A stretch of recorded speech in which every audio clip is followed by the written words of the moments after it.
Welcome to Don't Fuck This Up, the podcast answering the ultimate question, how the fuck did you land that cool job? I'm your host, Lauren Alvarez.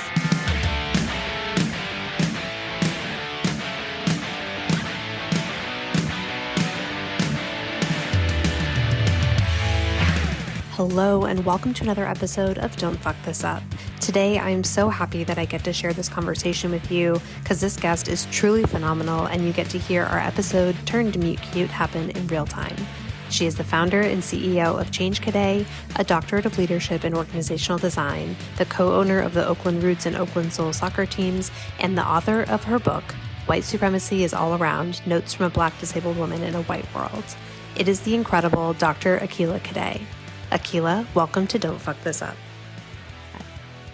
Wait, is it Change Cadet or Change Cadet? I didn't even ask you. No, it's fine. It's Change Cadet, but thank you for asking. I feel so special. You are special, and I'm so happy you're here. And I just have to say, from a reflection standpoint, I was having a fangirl moment. You showed up on the virtual launch for season 2's first episode with Lisa Khan. I was like, wait, I need to have you on the show. Wrote myself a little post-it. The next day, I get an email from you. You should have me on your show. I love the word fuck. And I was like, wow, dream email, best part of my week. I felt alignment and I wanted to be proactive. I was like, ooh, I mean, I had no idea who you were until I went there. I saw what was happening and all the other stuff. I'm like, oh, this seems really cool. But to see you in your element, I was like, yeah, no, we need to connect. And so I'm so glad you thought I was cool enough to be here in your space. I'm so glad you thought I was cool enough to send me an email. So, of course. What is it about, the older I get, the harder it is to be like, hello. And then at the same time, I'm still putting myself out there and I'm like, you need to know me. And people are like, what? Yeah. I'm asking people on friend dates, whatever. Totally. I mean, I give none of the fucks. It's still 2024. This is good to know. Earlier this year, I took a girl out on a date and asked if she'd be my best friend. Wait, what? So, I love that. Yeah. That is so cool. And are you best friends? No, I'm kidding. Yes. Yeah. Yeah. You're actually, she left right after I asked her that. Yeah. No, we are. So this is, our first year of being best. I have best friends, but I don't have a local best friend. I live in Oakland, California, and I've just been doing a lot to focus on my actual local physical support system.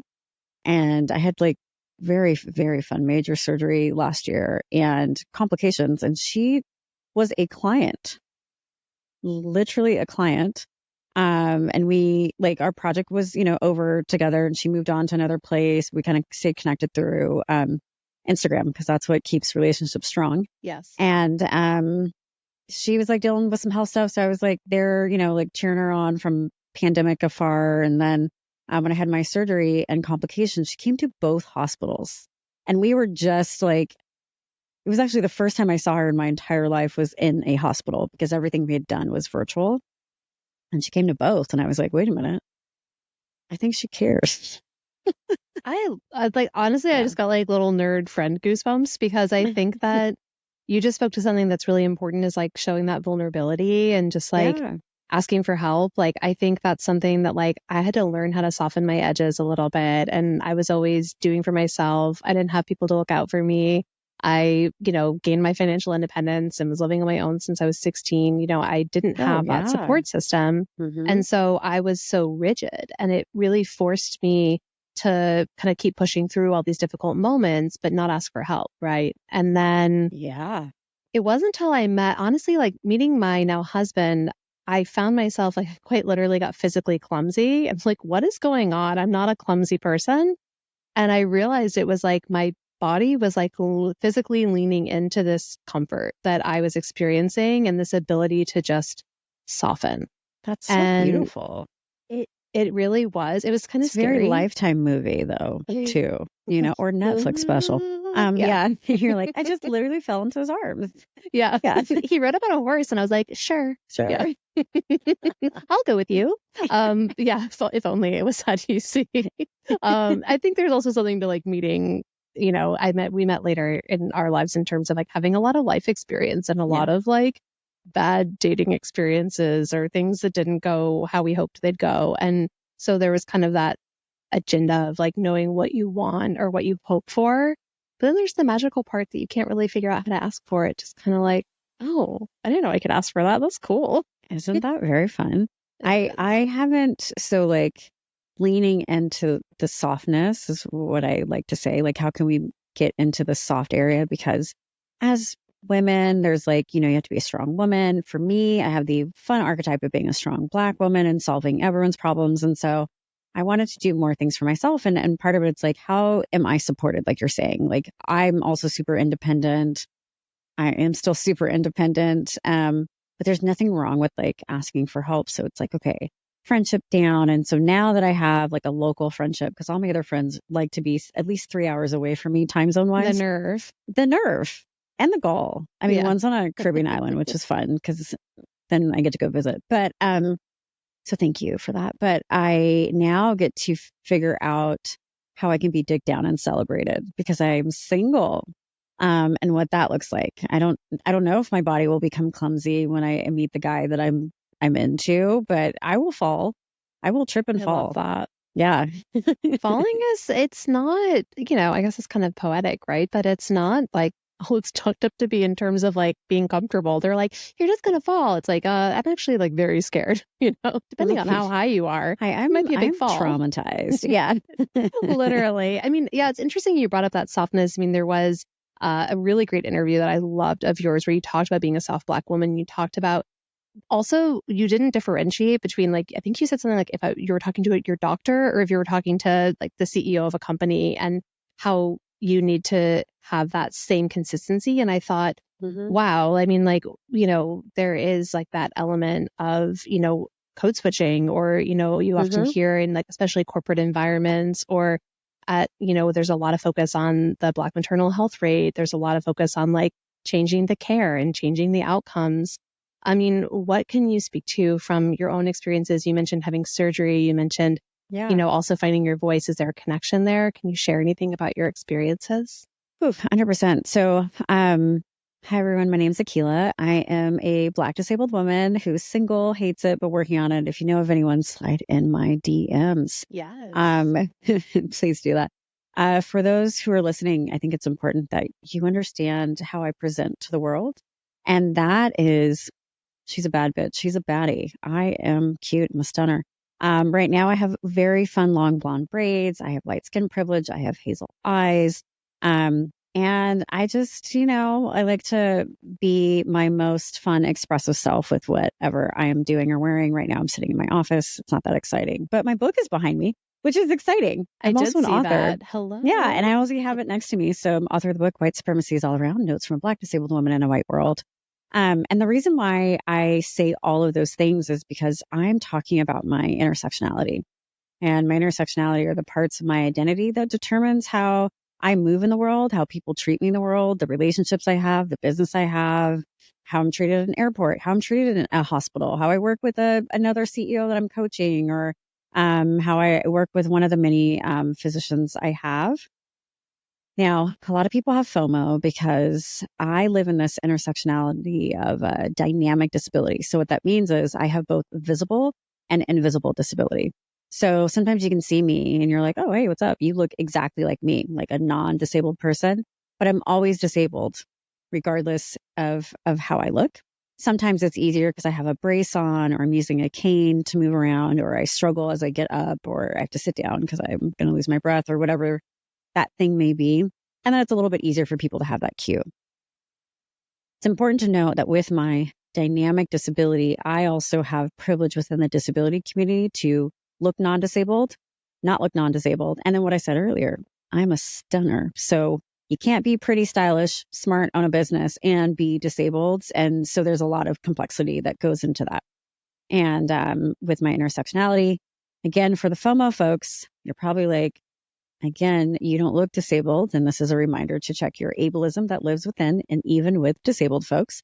But I'll tell you, I have Ehlers-Danlos syndrome, or EDS. It's a rare connective tissue disorder where my body thinks it just like my body just doesn't know what to do with collagen. And collagen is a protein that's in every single organ, ligament, joint, muscle in your body. So my joints like to dislocate or partially dislocate regularly. I have really tight muscles, really loose muscles. I bruise easily, and then just lots of comorbidities because organs are involved as well. I live in pain, constant pain. I have hypermobile joints. I have a lot of pain in my spine. And there are 13 types of Ehlers-Danlos syndrome. The type I have, less than 1 in a million people have, because I like to be extra AF whenever I can. And so I have a rarer type of a rare thing. That also, my EDS also makes my body think it's having a heart attack every day. So the arteries in my heart just close for no reason. My heart is beautiful, structurally sound, but the arteries just close, causes pain. I have chest pain every day. And on some days I'll have shortness of breath, weakness in my left arm, or pain in my left arm. And so all of that gets to answering your question, which is why I give none of the fucks, because I can die at any moment in time. I can literally have a heart attack and die. I always have to have life-saving medication with me too. And so as a result of my cheat code, I have learned how to be my true authentic self. And I've learned how to advocate for myself as a Black person, as a woman, as a disabled person, as an entrepreneur, as a creative, as an author, whatever that thing may be. And I am consistent no matter what. So you talked about code switching earlier. And for those who may not know, code switching is just doing what you got to do to survive in a space or place. So think about the one woman at a table full of men. She may start using sports references because that's what men understand, and that's code switching. Code switching can be as deep as a Black woman constantly straightening her hair, even though it's naturally curly, because people may not understand her curly hair or her natural hair, right? So it's a way to kind of fit in to minimize how people will treat you due to your intersectionality. So that is a very long-winded answer to your question, and you're welcome. That's the only way to answer my questions. I'm going to hit you with a long question. I want the long form answer. That's why we have an hour plus together. I mean, come on. I love it. Yeah. And I think that it's interesting because you have obviously embraced every component of your intersectionality. You talk about not giving a fuck. You talk about loving the word fuck also, which I'm right there with you, hence my podcast name. I also think that people expect maybe something different. And you talked about that expectation of you can't be beautiful and disabled, or even that confidence in describing your disability. You've got the rarest of the rare, things like that. Yeah. Do you find that is uncommon in the spaces that you encounter with other people who may even share similar traits as you in terms of where their intersections are? Oh yeah, 100%. Because the more intersectionality you have, the more trauma you experience. The more intersectionality you have, the further you are away from the top of the top, the creme de la creme, which is the hetero, cisgender, non-disabled white dude. He has all the power. Because even if you have a cisgender white dude who's gay, he is treated differently, right? If you have a non-binary white presenting male, they are treated differently, right? So think about coming all the way down to being a Black disabled woman. What can come as a result of that? I'm cis, I'm hetero, but I still experience a lot as a result of that. In addition, we all have internalized things too, because of the trauma and because of our lived experience and because of how we're treated in the world. And so someone who can have Ehlers-Danlos syndrome like me and despise me for many reasons, ways, practices. So, I don't have disability assistance. I have a platinum PPO health plan, and that can, depending on where you live, space and place can have a completely different, experience. I don't have a fixed income because I'm on assistance. I have the privilege to travel in business or first class seats, so I can lay flat on long flights, which is a value add for my body, right, and the work that I have to do. My past life, I am always a public health practitioner, but I was a health administrator in my past life. And so I know how to talk to providers. I know how to navigate the system. I know how to get a claim number approved, for a procedure that I need to have done. And a lot of these things add to this additional privilege I have, which can lead to, discrimination. It could lead to hate. It could lead to someone else who, again, has a similar type of Ehlers-Danlos syndrome as me or EDS. They may not like me as a result of that. So internalized discrimination, internalized ableism, internalized sexism, racism, all of that stuff exists, and no one is devoid of not having that. It's just our awareness of how we process that. So for example, I just told you all those things. I'm very aware of it. And so like it was important for me to have my cane with me on the cover of my book so someone who uses a mobility aid could feel seen. But I also know for someone who's non-disabled, they would be confused with why me looking stunning on my cover of my book would have a cane. But either way, people are learning that disability shows up in lots of different ways. It's not someone that, so the thing with disability is that society has to deem you disabled, right? They have to say you deserve to park in the American Disabilities Act parking spot. They have to say you deserve to get this special accommodation here. They have to feel comfortable enough to say you are deserving of something that is literally federally obligated, right, to us. It's not the same with me being a woman. People are like, yep, you're a woman, so I'm going to bias you here, or I'm going to be in solidarity with you, you know, because you're a woman. You're a Black person, welcome on into my community, you know, like, or here's your racism, right? Those things are a little simple, but a disabled person can discriminate against me. A disabled person can have ableism towards me. You know, like there's just so much, right, complexity that goes into, you know, how we show up and how we work in these different respective spaces and how people perceive things, how they're viewed, and how they come together in community. Yeah, and I think you spoke to something, I mean, too. It's like that validation, and I'm sure there are people who don't possess that, the confidence that you've found and that you are displaying, it, you know, is very obvious to me that it's extremely authentic. And I think there are people, like when you talk about, you know, FOMO, there's also people who wish they could be that external about their confidence, and they feel like they can't show up in those places. What advice would you give to somebody who feels the need to constantly be validated, or they feel that and they sort of rise to the occasion instead of owning their person and who they are? So one, I think it's really important to understand your place in life, your power, your privilege, your intersectionality.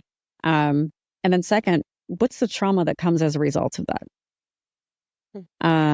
Because typically, and with your listeners, they're coming from an oppressed group, a woman, you know, an entrepreneur, that is hard work, right?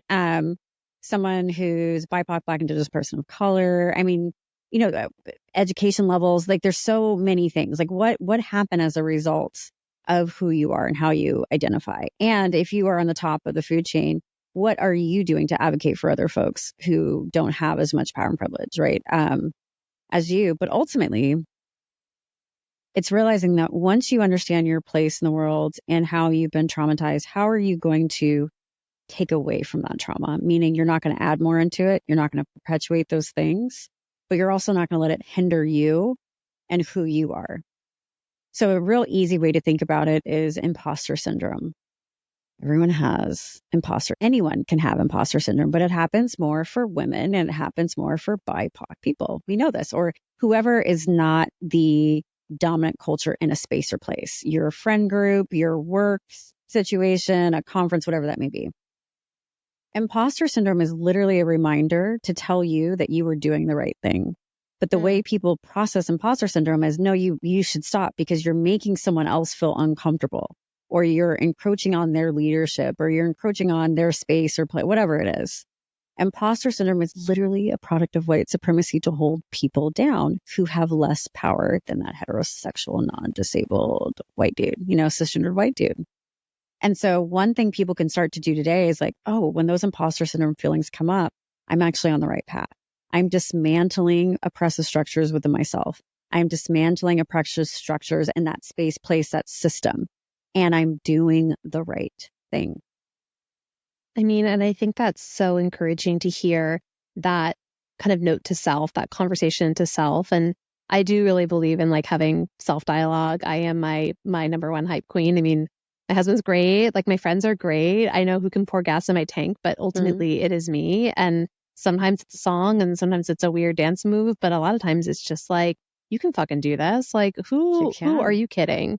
But I've been in those situations, and all of my confidence, all of my experience, and, you know, I've been in a room where I know that there are people who are objectively wrong, who are telling me to compromise my values, or telling me to compromise my investigation as an HR professional, or telling me to, not move forward with something because they're scared. And in those moments, I do have to like really dig my heels in with myself and be like, shut the fuck up, Lauren. You know exactly who you are. You have this experience. Go. And like, I'll press the gas and I'll actually go harder. They hired you, Lauren. They hired you, and that's the thing. It's like, and the work that I do, Change Cadet, I'm an organizational development consulting firm. My doctorate is leadership and organizational behavior. That is just a fancy way to say I'm a nerd. I'm a nerd. I'm just a nerd. I love systems and how people operate and coming together. And one of the common things that happens primarily for women and BIPOC people is that they think they cannot do the job in which they were hired to do. Whether as, a 9-to-5 employee or a contractor, fractional, whatever you're doing. It's like, and I have to constantly remind them, you were hired.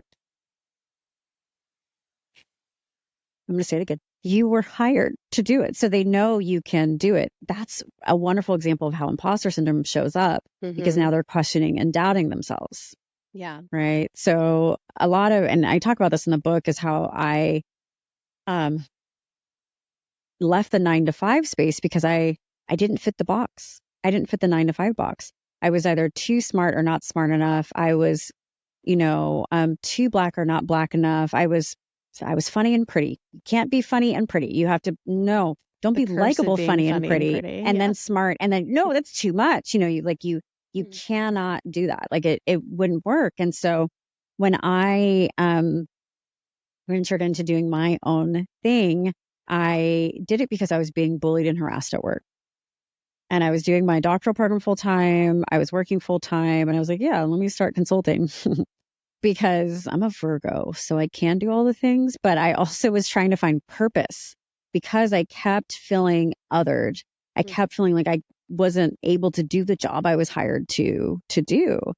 And once I graduated, I was diagnosed with major depressive disorder. So that was really fun because I couldn't process feelings and emotions. That was your gift with purchase. What do you mean? It was my gift with purchase, 100%. It's the gift that keeps on giving as I go to therapy later today. But I did some eat, pray, love shit essentially. But I found another job that allowed me to continually incubate and build my practice, but also just get a break because I was so tired. And this position was a doctoral preferred position. And the one I had before wasn't. So I was like, oh, great. This is fantastic. And if anyone knows anything, and I know you do, Lauren, my commute was 10 minutes and parking was free. Excuse me? Yeah. There was like a gym in the building. I had a view of the bay. Like I was just like at this other really big corporation and I was like, oh my God, I'm on the top floor. I really felt like the Olivia Pope because I had like the suits and the jackets and I was like an executive and I coach all the executives of this really big organization. And in a one-on-one meeting, my boss, white male, mid-60s, Stockton, California. He looked at me and said, I didn't think you were that smart when I interviewed you, but you are smart.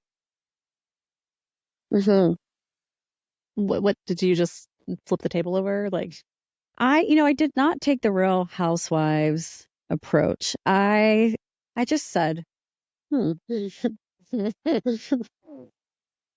interesting because like, I was transparent about my experience. I came from a health organization that was 3 times the size. I knew what I was doing. I was literally in the Department of Leadership and Organizational Behavior, what my doctorate is in. And so I'm like, I'm really confused. Like, why would you say that? And he was like, oh, I guess that's offensive. I'm sorry. And I was like, yeah, not only was that offensive, that was hurtful. And now I have to rebuild my trust with you. Right?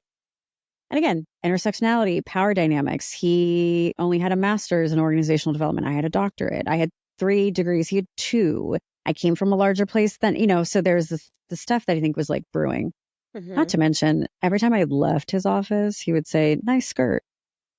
Ew. Exactly. I just kind of threw up a little bit. Yeah, definitely did too. And so the way he wanted to work on, kind of regaining trust with me was he fired me the next week. And he fired me illegally. And I got all the shoes I wanted later. But at that moment in time, I was like, what the actual fuck am I supposed to do? Because I'm now in the department of which my degree is in, and I'm doing all the things to fit in the 9 to 5 box so I could be the person and make it make sense and not be bullied, harassed, discriminated, othered, in the space. And two things happened. One, I realized I needed to be my own boss, and that would be the healthiest space for me. Because major depressive disorder is the worst type of depression you can get. And again, so for anyone, you're winning. I am winning. I like to lean in, and the AF thing is for me. And so major depressive disorder basically means you're thinking about suicidal ideation, or you're in suicidal ideation or thinking about it. It's one of those things, because it's there. And now that I live in chronic pain, I have to really be careful. Because the more pain you have, the more sadness you have, the more sadness you have, the more depression you have, the more depression you have, the more pain you have. And it's like the cyclical process, right? And so that's why I use a lot of humor to navigate my space and place. But when I left there, I was like, I stood up for myself. Mm-hmm. And I said, no, I'm not going to be treated this way, because I don't deserve to be treated this way. And I was fired for being me. And I love me, and I am great. And so as I started doing more, as I started to build my consultancy, going from a side hustle to being in it full time, and now I've had my firm for 9 years. Congrats. Do you know? Thank you very much. We'll be 10 in February. I don't know. We're going to do a party. She hasn't told me what she wants to do yet, but I have ideas. We'll talk about it. But, and yes, my business is a woman.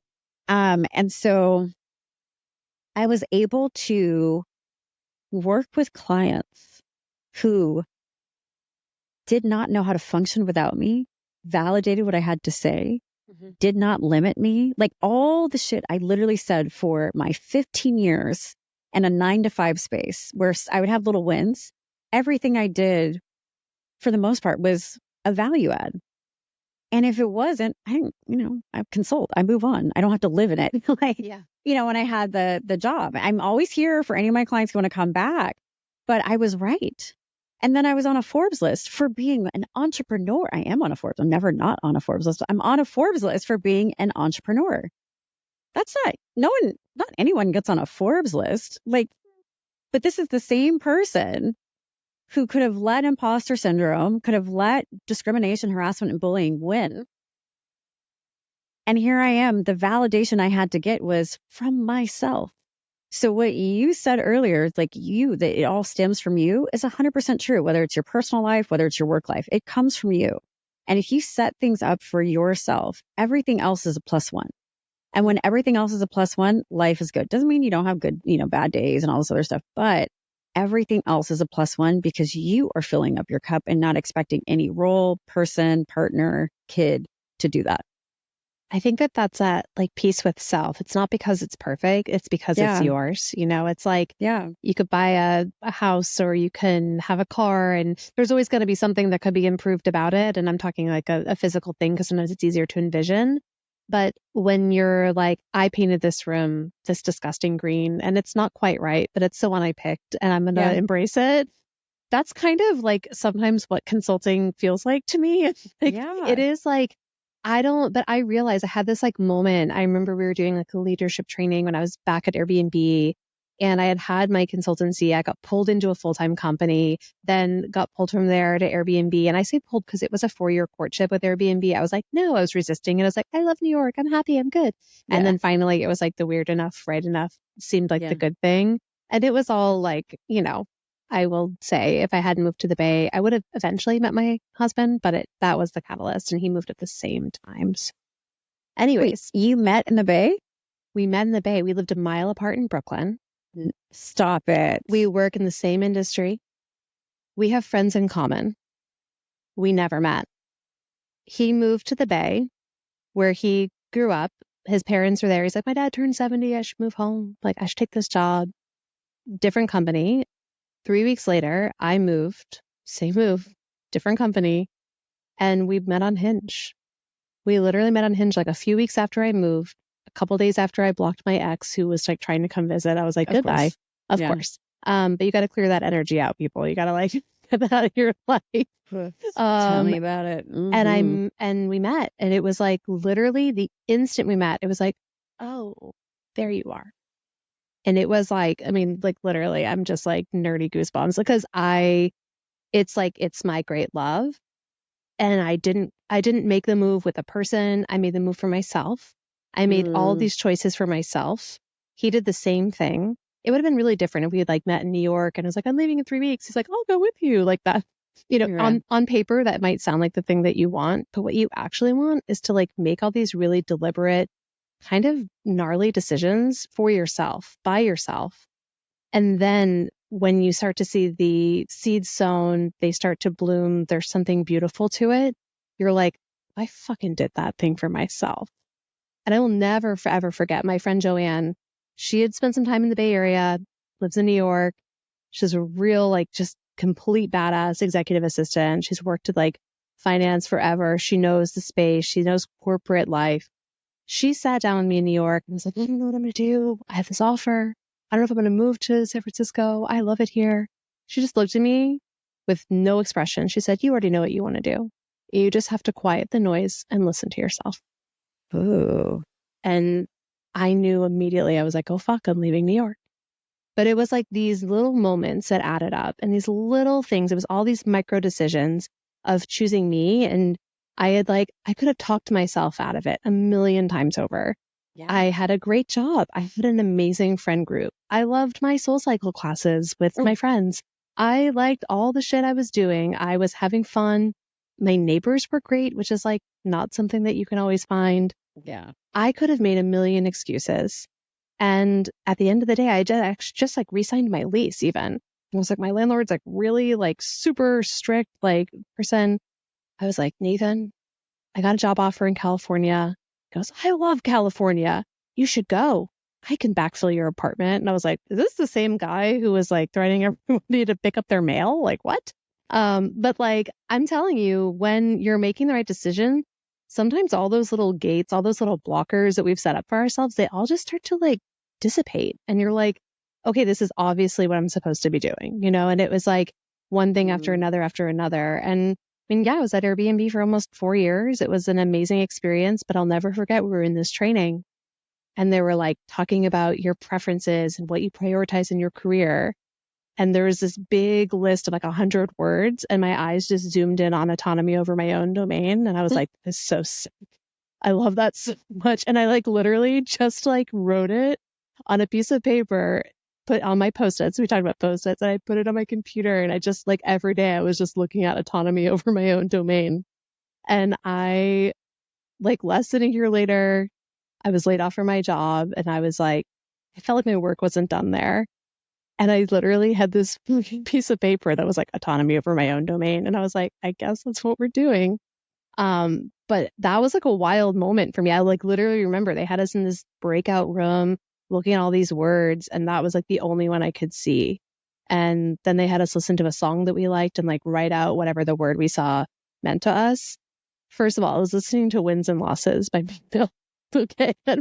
And I'm like writing furiously. And I was like, am I in a movie right now? What's happening? And I like that little moment is like so burned in my brain. And I don't know why I just felt like I needed to share all of it with you. But like, those are the moments where it's real. And you're like, okay, I'm doing the thing I'm supposed to be doing. Autonomy over my own domain.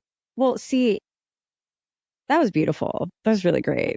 There's so many things I want to say to that, but I'll just let you ask me a question instead. Well, I was going to say, what's one of your favorite parts since you started working for yourself? There are those moments, there's those doubtful moments. Yeah. But since you granted yourself autonomy over your own domain, what are the things that you've liked the most? No pants, you know? Are you wearing pants right now? We'll never know. Yeah, no, I had an outside meeting, so I do. I have a skirt on. I know. Everyone's things. And then I have to go outside today again. Which I'm sad about. But no, I mean honestly, it is. I am limitless. And that's the thing that I love the most. I can make as much money as I want to. I can make as little money as I want to, you know, to make sure my life is taken care of. I can create. It wasn't until I had my own company where I realized I was a creative. I had no idea I was a creative. It makes sense. I am a writer. I was a poet. I did all these things. but like, this is literally my life. I founder and CEO of this company. I'm a speaker. I'm an editor. I'm an author. I'm a writer. I'm a director. I'm a producer. So I get to do really fun creative projects. I'm a co-owner of professional soccer teams, the men's and women's soccer teams, which here I in Oakland Roots and Oakland Soul. I'm a fractional lead, C-suite lead, in different capacities, whether it's marketing, branding, chief diversity officer, whatever. I'm a thought partner. I'm an advisor. I'm a stylist. I model. I'm an influencer. I hate saying that, but unfortunately I am.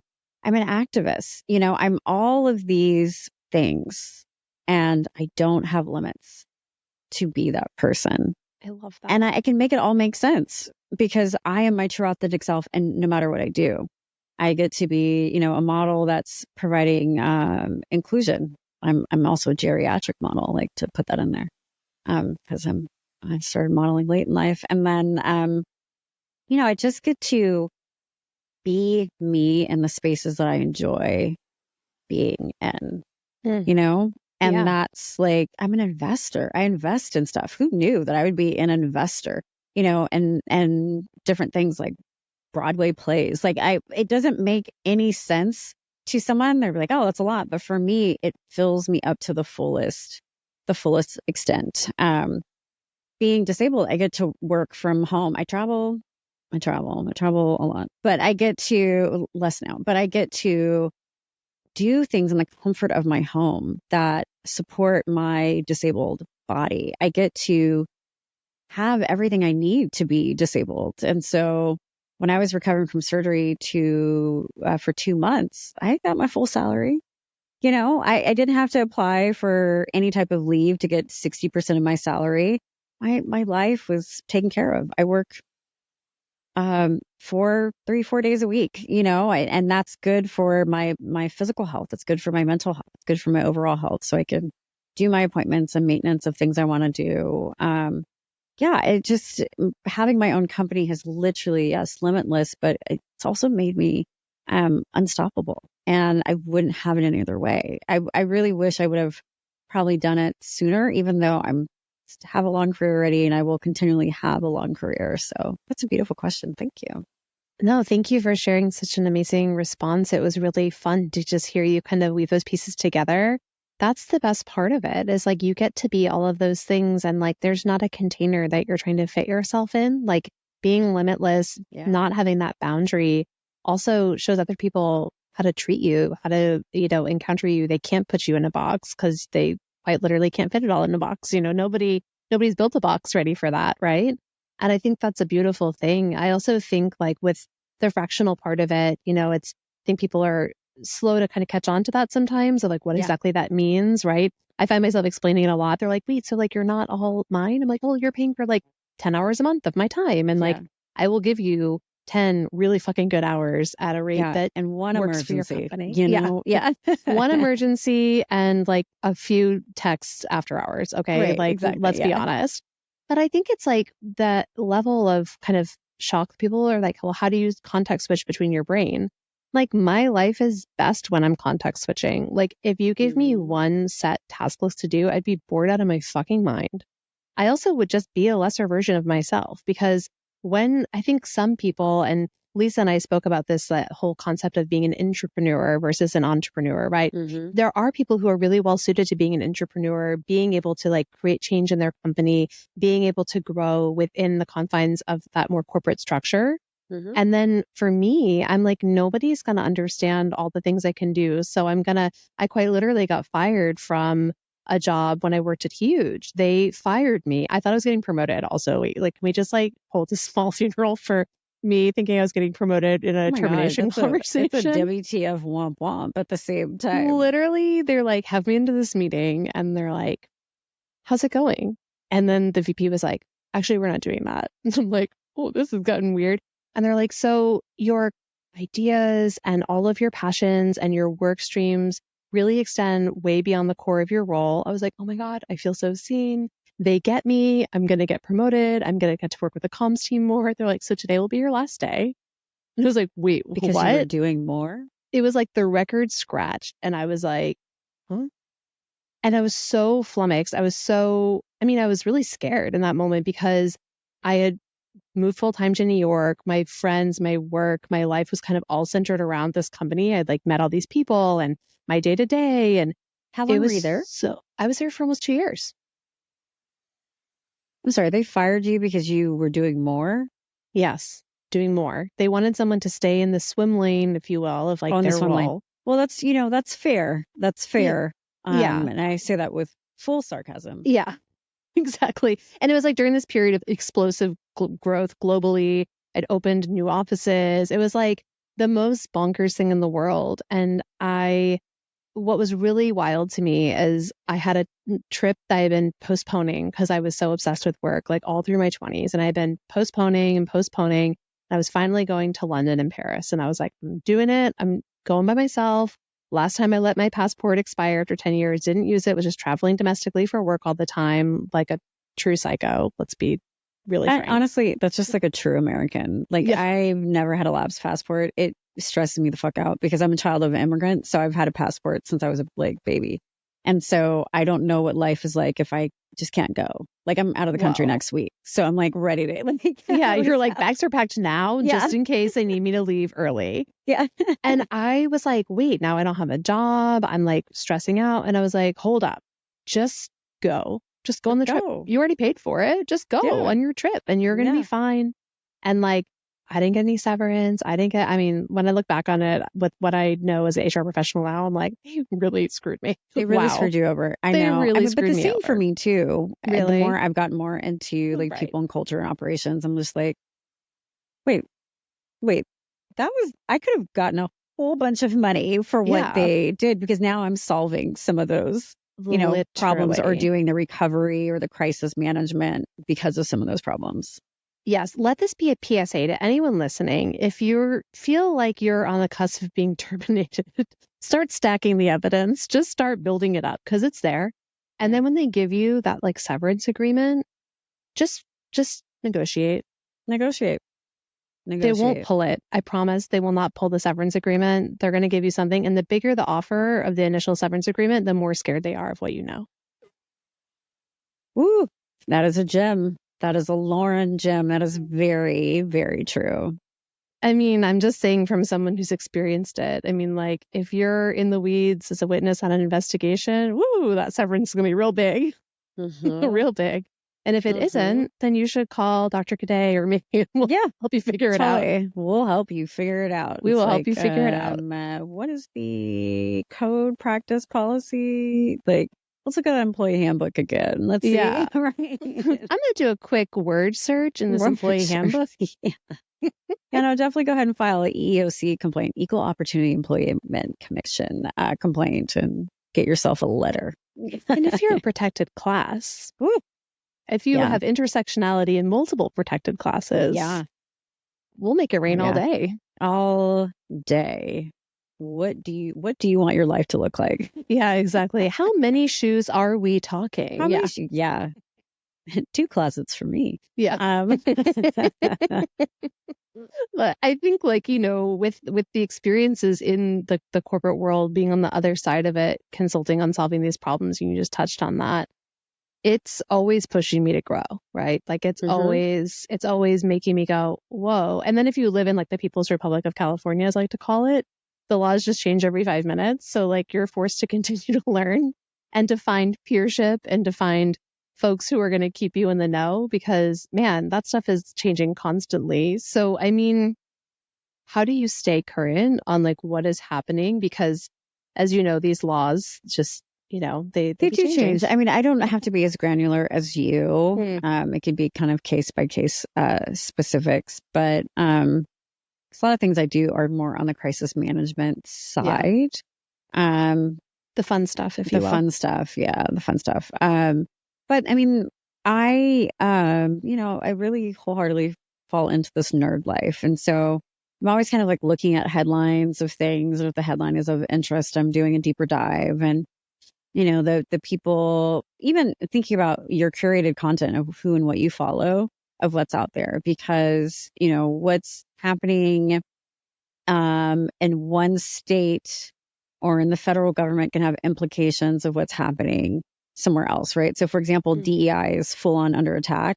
It's being branded as didn't earn it and all these other things. And we're seeing how it's affecting states that have banned DEI, right? And so a lot of people are struggling to make the connection of why the goodness they had as a woman, as a BIPOC person, as a disabled person, LGBTQ plus community, like why all of those good things, the ERGs, the funding, the leadership development, the promotional types of programs are executive coaching are disappearing because, businesses are like, well, if the state of Texas isn't doing it and they're a largest supplier of textbooks, we don't need to do it here. You know what I mean?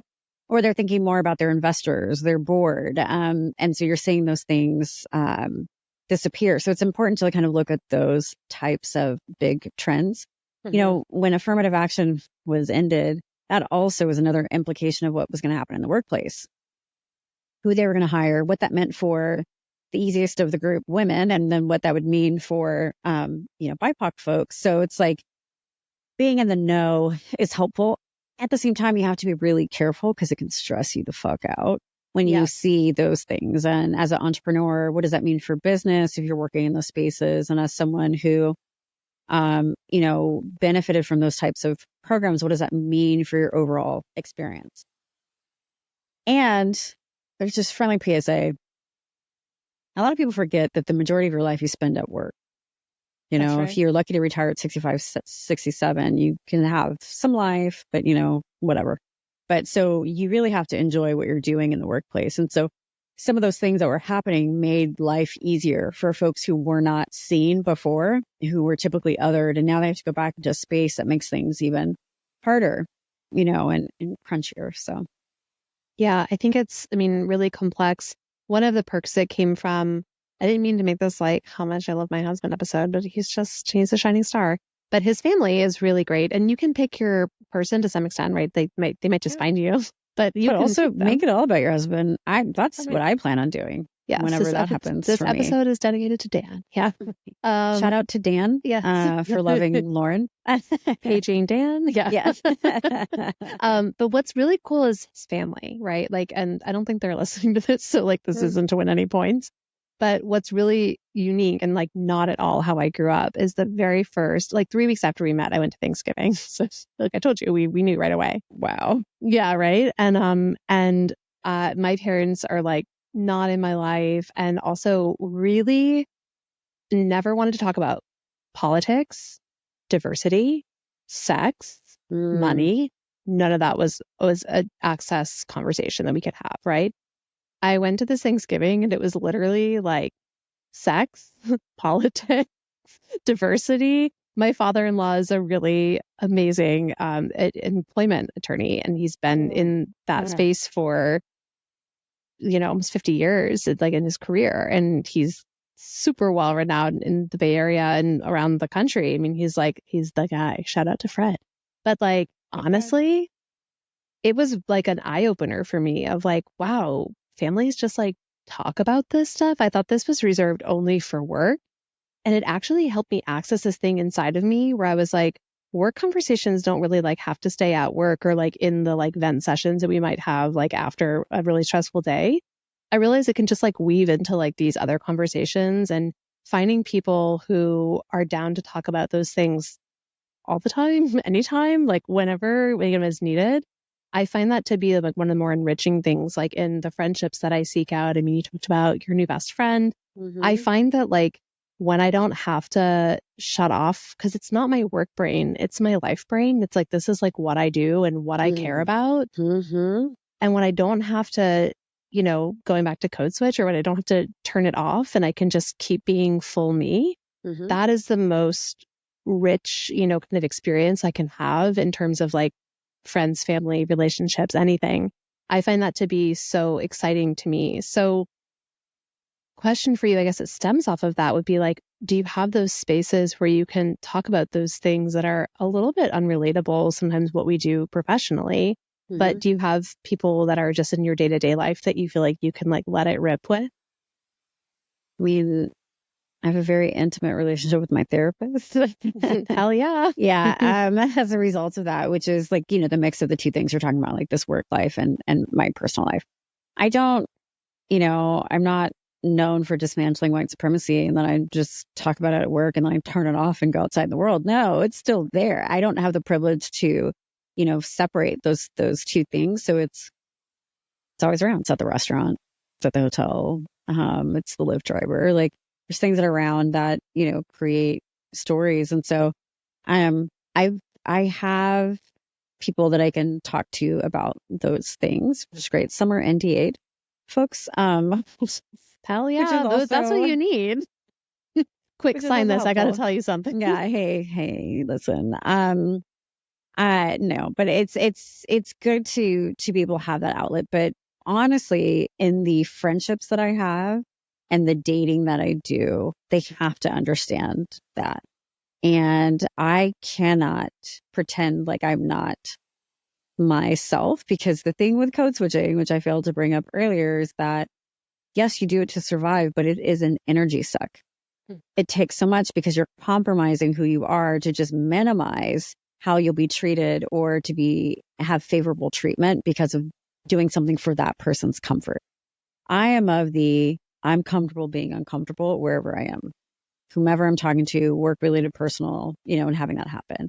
I think it's also equally important to be able to like disconnect when possible, but I'm never going to not think about the oppression that Black people can, constantly have here and the wealth gap between white people and oppressed folks and the experiences of a non-disabled person and disabled person. Those are always soundtracks happening in my mind. I could sit and watch a reality show and I'm like, oh, look at these systems and structures of white supremacy that are showing up here. Like it's there and it's around, but I can also give myself permission to not have to feel like I have to solve. And that's the difference, right? And so in the friendship life or watching trashy TV, it's just like I can acknowledge it, see it there, but give myself space and softness to not have to like go into it, Yeah. I mean, I can give you a funny analogy that I had a point where I was working 3 different retail jobs trying to figure my shit out. I was like 19.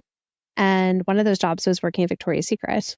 No. And yeah, what you didn't want is to get assigned to fold what they call the panty table. And I'm sorry, some people really hate that word, but it was literally like 3,000 pairs of underwear that you had to fold. So this isn't what the story's about, but they did teach you all about like measuring for bra sizing. And what I learned is that I developed this magic ability to be able to eyeball bra sizes. And a lot of people are wearing the wrong size bra, by the way. Oh, yeah. And so this became like something that would kind of haunt me wherever I went for like a good chunk of time until I finally was able to quit that job, because one of my other jobs was like, how much do I have to pay you for you to like not be working these other jobs? And I was like, please save me from like just looking at boobs all day. I was like Tina and Bob's Burgers or something. Yeah. It was like, that was me. So I just thought you might enjoy that. I too had to learn to limit that. Comment and a question. I used to work at Kathy Jean's Shoes. It was like, a long time ago. It was SoCal brand. And oh my gosh, I started as a key holder, ended as assistant manager, and I would look and I'd be like 6, 7.5, and then when someone come in and they're like, yeah, I would like a 7. I'm like, girl, you're a 9. I know you're a 9, but they feel they're a 7 because, some women, people identify as women want to be a certain size. Yes. Yeah, I'm much more rusty now, but then part of me is like, I don't know if you can see what's happening. Yeah. I don't know if you can see what's happening here. But do you know what's going on? 32C? 34 double D. Oh, excuse me. Yeah, that hoodie is very misleading. I know it is misleading. I know that was a trick. But I started as a 32C, then I was 34, 34B, C, then I worked really hard. Congratulations on your to get boobs. to double D. But no, I mean, bra sizing is really important because I was like, oh, I guess I'm just a 34C. And many years ago, I think Victoria's Secret was like, no, you are a D. And I was like, what? And then I had a fitting, like, I don't know, maybe like, I don't know how long I've had these girls, but let's say 5-7 years ago. And they're like, but you're a double D. And I was like, Feels like a club though that you got into. Yeah, no, it's great. It's very exclusive. It's very fun. I was in that club, but then having a kid. Oh yeah, no, they got even bigger. Yeah, I know. I know. There's so many things that are so cute. I'm like, that's not gonna hold them. It's not gonna hold them. Yeah, one of my friends used to call mine Wonder Tits because they would just stay exactly where they were supposed to be, with or without a bra, no matter how big they were. But that all changed postpartum. So I just think anybody else who's like looking at their teardrop shaped breasts, it's okay. Yeah, no, I don't know what happens. I mean, they still bring the boys to the yard. I'm not. That's right. Yeah, I'm not mad at them. Totally. Yeah.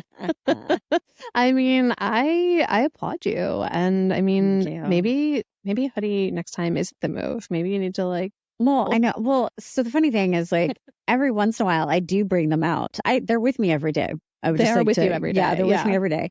But sometimes I bring them outside, and people are like, "Oh," and I'm like, "I know."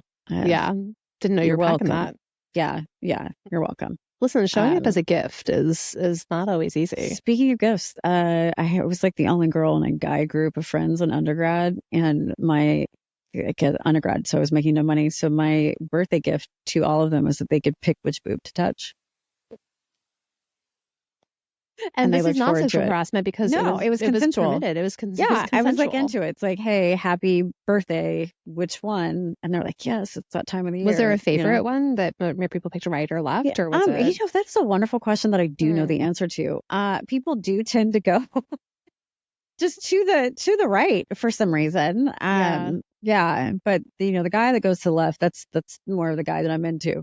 Yeah, you're not part of the norm. I'm sensing a rewrite of the Hinge bio. I'm just like, no, we're onto something. Well, okay. Do you want to hear? I don't even know this is. Yes. I don't even need to know. I do want to hear whatever it is. Hinge date. So I met a guy in Hinge like 3 years ago. Okay. And it was fine. It was like kind of like, end of like vaccinated pandemic, and people were still figuring out how to go outside in the world. And because of all my health problems, I had to like be careful and.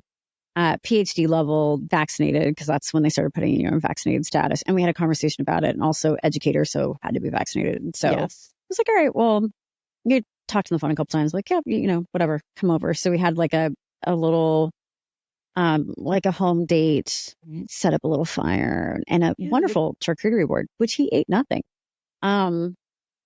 Yeah, that was upsetting. You're like, he has IBS. Yeah. Right. Like, I asked ahead of time. I mean, there's also nuts. I mean, I gave you options. There's honey. Olives. I don't get it. What do you don't have to, the cheese is really for me. I was just being nice, but, and so it was like, it was fine. But then, at the end, he was like, I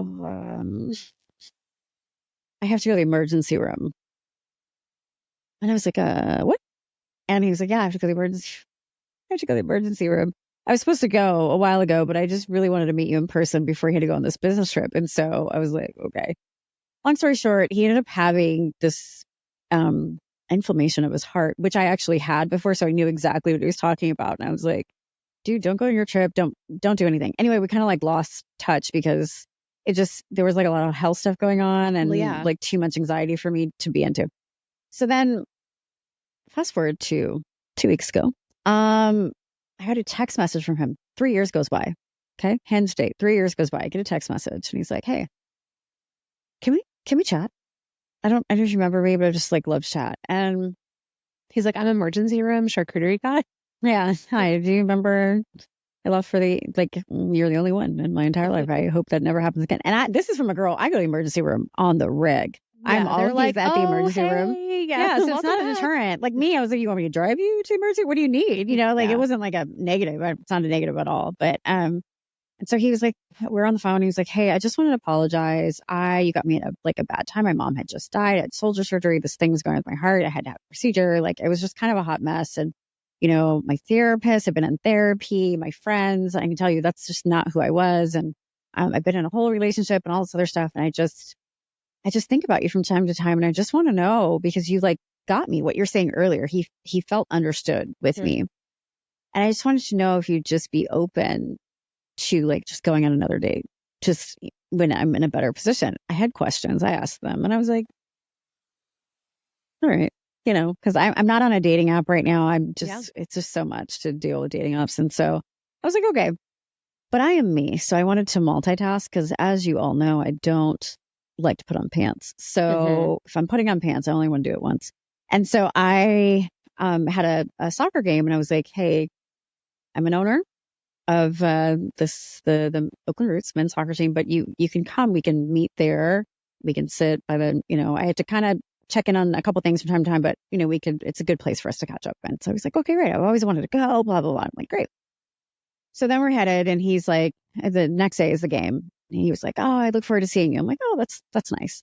And then it turned into, yeah, I know you gave me a parking pass, but I just got a new car and my insurance won't start until next week. And that's all I needed to know, that it was not going to be a good date. Oh, because any adult, this is a PhD, right? Any adults, when you get a car, insurance is, you got it like that. And I was like, this is weird. And then, so he took like a lift, and then the lift was late, and then this, and he's like running, and he's giving me too many updates, and I don't need that. Just tell me when you get there. Yeah, if you're telling me too much information, you're right. It's like too much. And so he gets there, and I was already like on the pitch. Pitch is the soccer field for non-soccer or real We're football a soccer household fans. over okay, here. good, you get Alvarez house. So it's for the listeners. Oh yeah, like the listeners, they don't understand. Football is what you call soccer. American football is what Americans did because they couldn't create soccer. Short version. And so I'm already on the pitch. I'm on the field, and he's like at the food court area. And I was like, okay, well, get the food you want and come down. He's like, no, I want to get garlic noodles with you. I want to share garlic noodles with you. And I was like, I don't want any of that. Plus, I'm staff. I get the food that I want. I don't need to, if I buy anything, it's because I have a taste for something, but we have food and stuff for our staff and team, whatever. So I'm like, okay, this is a date. To be a date person. So go to the food court. Nice. We're in line, and I'm trying to find him. Couldn't find him because he's in the rice bowl line and not in the noodle line. And so he made a new friend and wanted me to meet this new friend just so he can say, like, this is Akilah. She's one of the owners of the team, to, like, I think, get bragging rights. It was just really weird. So we're in this really long line. It's the longest line of all the places to get food. And I'm not a line girl. I've worked too hard to not stand in a line. Yeah. It's not my strength. And so we get in the line. He's like, you seem anxious. No, I'm not. No. You just seem really anxious. I'm like, nope, I'm fine. Are you sure? Yeah, I'm actually very self-aware. We've established this on this episode. I am good. He's like, I said, listen, dude, I am a little bummed that our game that was supposed to be on CBS today didn't happen because Biden decided to step down. And then we did a lot of work to make this thing happen. Yeah, like you couldn't do it on Monday. You had to do it. You had to do it during the weekend, right? But no, I'm fine and whatever. We get to the front of the line, and he says, "I want to see you order," and steps out of line. Oh, yeah, what? Yeah. So I ordered these fucking noodles that he wanted, and then I paid for it. No, you didn't. Yeah, because he got out of line because he wanted to see me do it. No, because he was a broke. Now, mind you, he already had his rice bowl. So he had rice bowl money, but I guess he didn't have noodle money, but wanted the noodles. And I was like, noodle sugar mama? Noodle mama? Noodle mama, I guess, We get the order, the guy messes it up, gives us rice. I'm like, well, listen, I had to stand on this line. I need the noodles. And he's like, no, don't get the noodles. You don't need to get the noodles. Like, it's fine. I'm like, no, you made me stand in this line for noodles. The guy looks at me. Psychological warfare. It is. The guy looks at me and he's like, oh, I gave you right. He gives me a side of noodles. We're fine. Now, I prepped this guy ahead of time to say that because of my Ehlers-Danlos syndrome, my shoulder had recently dislocated. So I had a sling. Talk about sexy, right? Super. And so he was like, thanks for letting me know. I'm going to do all that I can to help. And so we have to walk down 105 steps to be exact, to get to the pitch. We sit down and I said, hey, can you pass me the noodles? Because he was carrying it. And he said, can you pass me the noodles, please? Yeah. So did you send him home? We're talking and I'm trying to be like, what are you looking for in a partner? Just to like make it happen or whatever. And I had the gall to look to my left because my team was at the other goal and he was seated to my right. And he said, can you look at me when I'm talking to you? Ew. Yeah. Now, if anyone knows, or maybe you don't know, if you sit directly on the pitch, the ball can hit you at any moment in time. So you actually have to pay attention. Like, you can kind of look at the person, but you want to look at the field. You want to make sure you're not going to get hit in the head with a ball or your drink knocked out of your hand. It's very involved. You know, it's not hockey. There's no glass there, right? Yep. So I was like, well, this is not going to work. So then I'm walking him out to say, like, this is not going to work. And I am me, and I'm a little of a celebrity sometimes. And so someone came up, they're like, oh my God, it's you. And I'm like, yes, it is me. And it was someone who was very excited, and it's like a whole nonstop, lots of stuff talking to me. And this guy's like kind of disappearing because he doesn't want to be part of this conversation. Then I walk to catch up to him, and then the board chairs kids see me and they want to say hi. And I'm like, oh, okay, I'm saying hi. And then I look and I can't find him. So I look at my phone. He left. No. Mm-hmm. And I texted him 3 minutes after he texted me, and I was like, wait a minute, did you leave? And he was like, yeah, you seemed really busy. I had a wonderful time. It was really great. I totally understand why you had to be on your phone some of the time because, like, you know, you're doing this. It's just incredible. It was great connecting with you. Look forward to seeing you. And I'm like, okay, well, safe travels. Then I thought about it. I drove home, and then I sent him a text message, and I was like, my life is literally like that, whether personal or professional. Someone's going to know me. Right. And I set expectations for you like ahead of time. You know, some people can say like, well, why wouldn't you have a sit down with him? But now I feel really good. I only put pants on once. And I was like, and I don't appreciate you making me pay for the noodles that you wanted. I was fine. I was not hungry. I didn't want them, you know, and I'm looking for someone to support and celebrate me as much as I support and celebrate them. And he said, whatever, dude, you were on your phone the whole time. And then I just blocked him. What an actual shithead. That was and my also that like weird, I'm just going to say like Republican energy of like weirdly like trying to like parent you. It just felt like he was like, that is not a pathway to a healthy relationship. No, not at all. And it's like the therapy you said you were doing in the past 3 years, you were not telling your therapist the truth. You know, there's a lot of projection and stuff that's happening there. But, you know, like we're talking about, like, you have to take care of you. And I could be in a situation where like, well, at least he's interested in me and continually be in that space. But that's someone who wouldn't be a plus one. You know, and would do all that they can to take away from the cup that I have filled up, you know? And also, if someone's trying to dim your light, like, are you kidding? You have not just like clipped the hedges, you've like mowed them down so that people can see you for all that you are and all that you stand for and all that you've worked so hard. This person who was going to try to like build up like a little like forest in front of you. No, absolutely not. No. And it's also not appreciative of a field seat experience. I mean, I'm just like, those are the most expensive seats. I don't have to explain that to anyone. Like, I didn't have to do and like any treating, like also even opening the door. Can we like not bypass the fact that like that took something for you to like reopen the door after like 3 years and like some weirdness and some personal like drama. And you were like, okay, I'll give this another try. So you opened yourself up. Should have a chance. Like, the person who's ableist, the person who's racist, I think everyone should have a second chance, you know, because we are constantly learning and unlearning. There's nothing wrong with that. I can't fault someone for saying I was not my best and I want to be better. Sure. You know, because there's times where I'm not my best and I also want to be better, you know, like there's absolutely nothing wrong with that.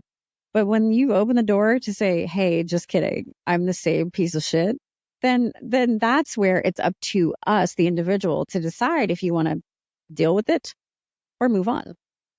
I mean, my recommendation would always be the latter. Just keep it moving because the right person is going to see what they have. But if you stick in it, you got to accept the shit that you have decided to be in. And you don't go to your friends and complain. Yeah, because it's going to have a very limited run. It's going to be like a little tiny, like, and you're done. Yeah, just end with a very fun story to tell. I mean, it's 1,000%. captivating.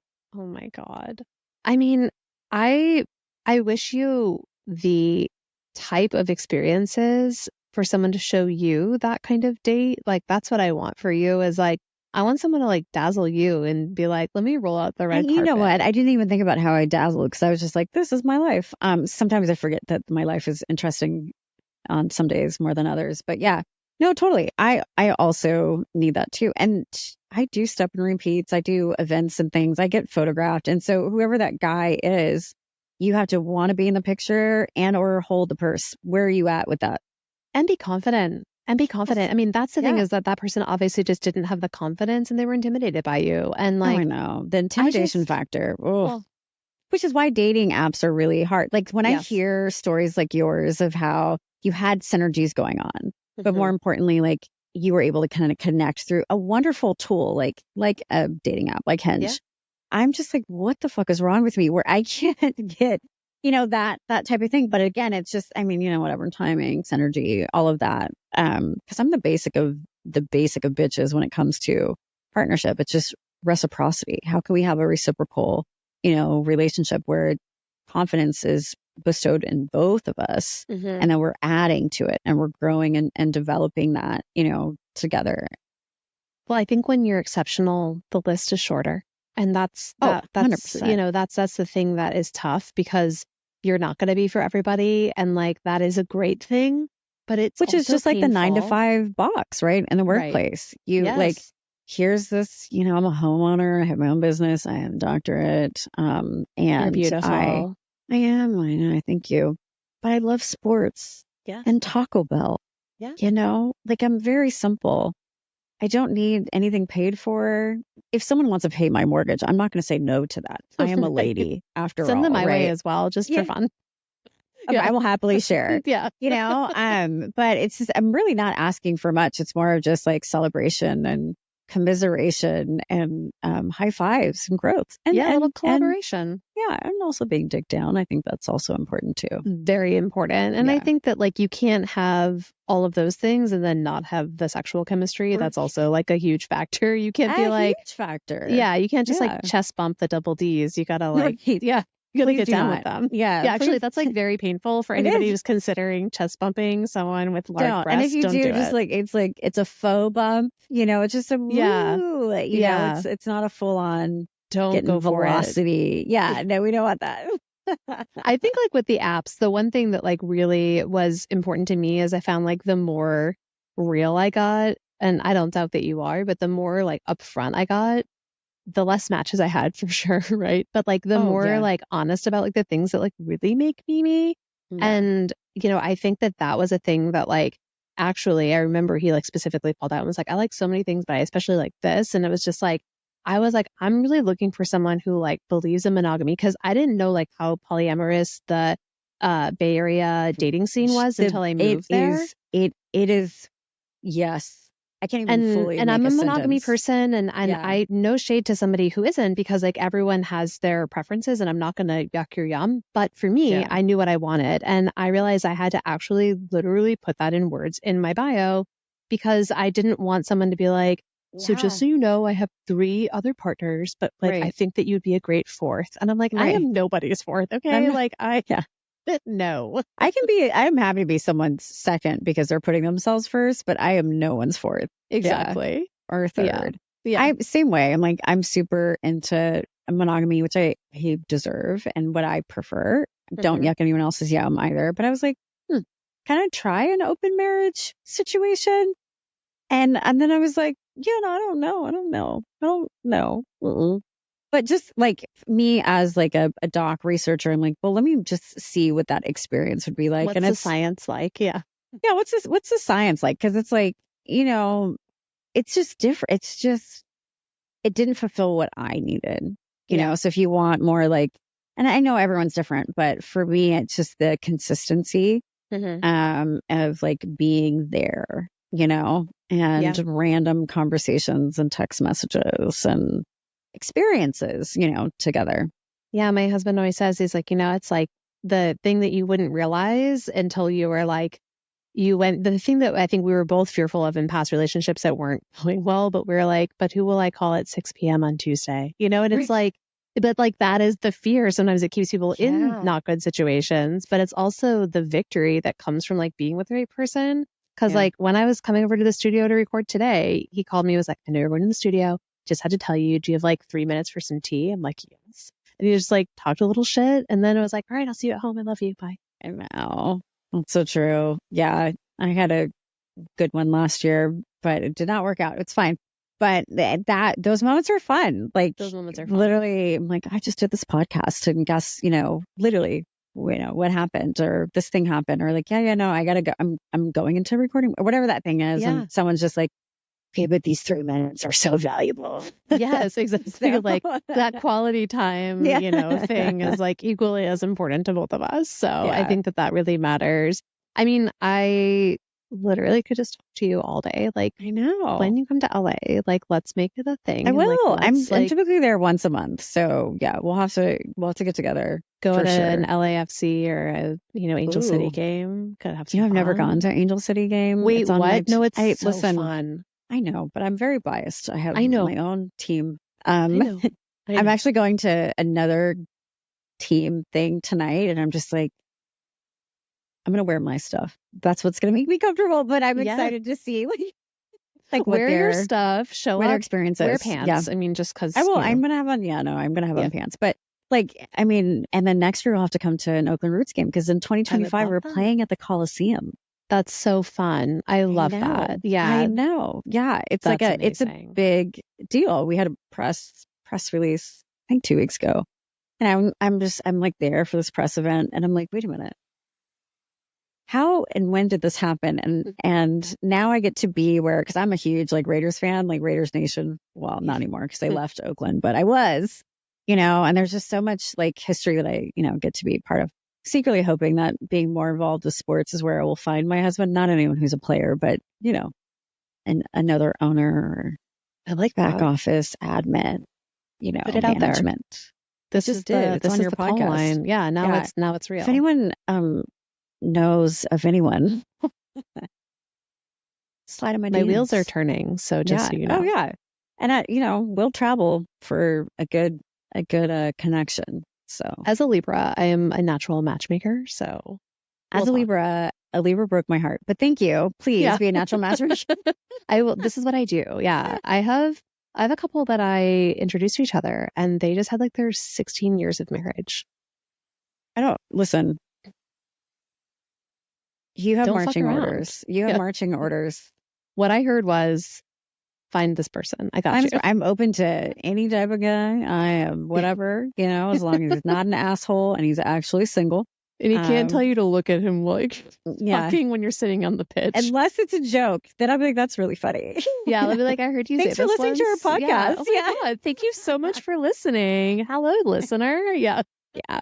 100%. I mean, okay, I don't even know. I mean, how the fuck do we wrap this amazing conversation up? I mean, what are you promoting right now? Let's talk about your book. Let's talk about what you're excited about. What do you have on the horizon? Look at this book. I mean, what I would say is this book is pretty good. Is that actually a Christopher John Rogers skirt that you're wearing? I love him.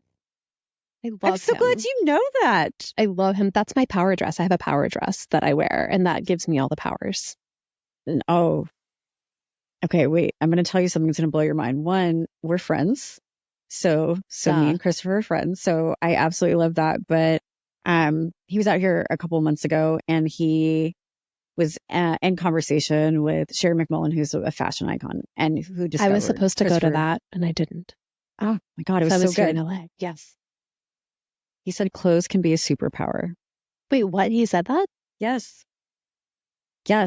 And like, I know we're going to have to wrap this up, but like this skirt means so much to me. It's mine. I purchased it, even though it's like for the cover. But I was 30 pounds overweight because of medication I was taking, and I was losing my hair. I hated everything about this shoot that I had to do.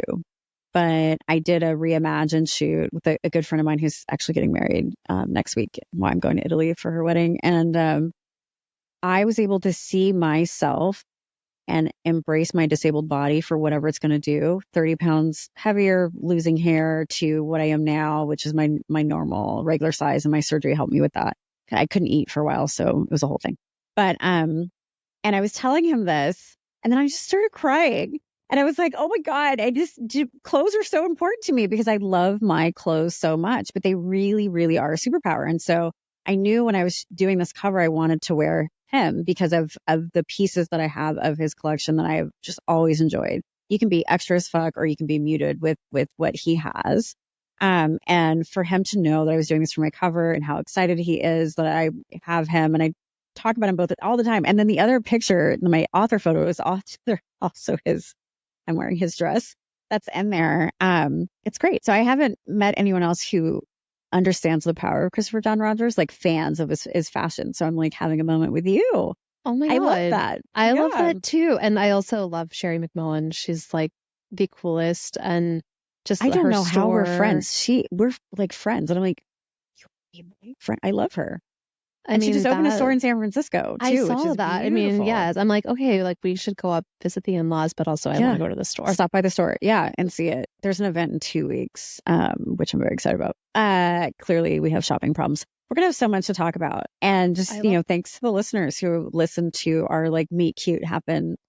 I know. I feel like, I'm like, I think I just went on a friend date. I love this so much. You did go on a friend date. So we're going to have to IRL it to make it really official. Make it very official. Yeah. And grow from there. I really love that. I'm going to ask you one final thought to leave our listeners with today. What would it be? Buy my book.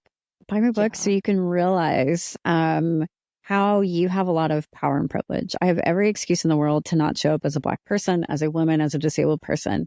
But here I am storytelling. Here I am advocating for so many parts of my intersectionality to make the world a better place. So buy my book. You can follow me at Change Cadet, CADET. You can slide in my DMs again if you're single or if you need some advice, celebration, commiseration. I'm here for you. But just know that you really like never know what someone is going through. So just lead with kindness as much as possible. And that can have a broad impact as well. Thank you so much for sharing that. I feel like I got to know so much about you. Thank you for letting me like go on little tangents about me. I didn't even know I was going to do that today. I'm a tangent girly. I was trying to tell you that ahead of time. Like, I will go where this road takes us. So it is not a problem. I smell a part 2 coming. Listen, happy to make that happen and continue this conversation. But thank you for this space and sharing your platform with me and your power and privilege with me. I really appreciate it. Thank you so much for being a guest today. This has been so special, and it has been one of my favorite episodes to date of Don't Fuck This Up, the podcast answering the ultimate question, how the fuck did you land that cool job? I'm your host, Lauren Alvarez, and I will talk to you next week. Don't Fuck This Up is a podcast written, produced, and edited by Lauren Alvarez. New episodes dropping every Wednesday. Be sure to follow, rate, and review this and every episode. And until next week, please keep it together and try your best not to fuck this up.